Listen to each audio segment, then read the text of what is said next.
Hai teman pemilih, hari dan tanggal pemungutan suara pada pemilihan umum presiden dan wakil presiden telah ditetapkan loh, yaitu pada hari Rabu tanggal 14 Februari tahun 2024. Ayo, segera laporkan diri Anda apabila belum terdaftar sebagai pemilih, mengalami perubahan data atau identitas kependudukan lainnya, pemilih pemula atau telah berusia 17 tahun, pindah domisili keluar atau masuk wilayah kota Banda Aceh, dapat anggota keluarga yang meninggal dunia, menjadi atau pensiun anggota TNI dan Polri.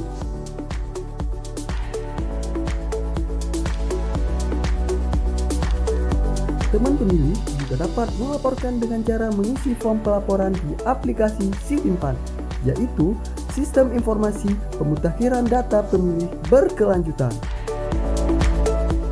Berikut ini adalah tutorial penggunaan aplikasi Sitimpan, Sistem Informasi Pemutakhiran Data Pemilih Berkelanjutan. Ada 4 menu yang tersedia di aplikasi Sitimpan, yaitu menu cek nama Anda, menu pelaporan, menu informasi, dan menu infografis. Klik pada menu cek nama Anda untuk melakukan pengecekan ketersediaan data pemilih, baik itu yang sudah terdaftar maupun yang belum terdaftar. Silakan login, isikan nama sebagai username, dan isikan nomor induk kependudukan sebagai password.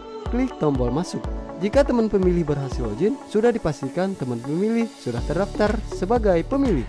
Jika gagal, silakan lakukan pendaftaran.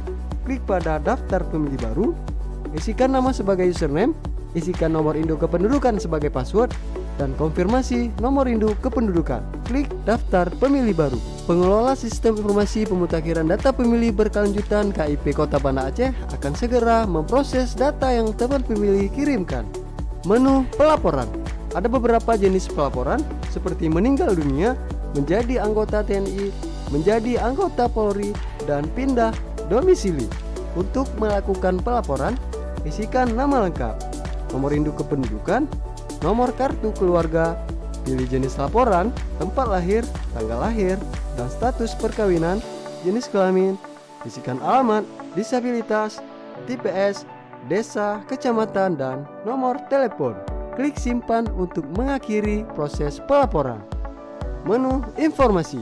Pada menu informasi ini, KIP Kota Banda Aceh menyajikan berbagai informasi tentang aplikasi Sitimpan. Menu infografis. Pada menu infografis, KIP Kota Banda Aceh menyajikan berbagai rekapitulasi daftar pemilih berkelanjutan setiap bulannya. Terima kasih sudah menonton video ini, semoga bermanfaat.